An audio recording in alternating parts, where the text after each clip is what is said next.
बिस्मिल्लाहिर्रहमानिर्रहीम। अस्सलामु अलैकुम वरहमतुल्लाहि वबरकातुहू।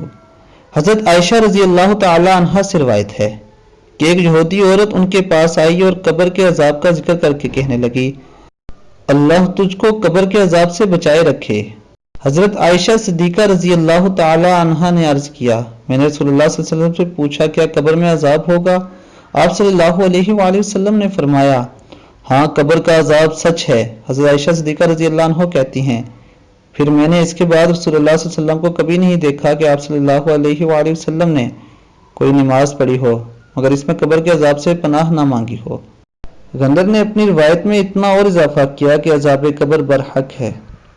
दोस्तों, बेशक जो लोग गुनाहों में मुब्तला रहते हैं और अल्लाह रब्बुल इज़्ज़त से बख्शिश नहीं मांगते और सिद्क़े दिल से माफ़ी अल्लाह ताला से नहीं मांगते, उन लोगों को कब्र में अपने अमाल का हिसाब देना पड़ेगा और कब्र का अजाब बहुत ही बुरा है। इसलिए मेरी आप सबसे ये गुजारिश है कि आप कब्र के अजाब को अपने जहन में रखिए और अल्लाह रब्बुल इज़्ज़त से हमेशा माफ़ी तलब करते रहें, अल्लाह के हुज़ूर इस्तग़फ़ार करते रहें।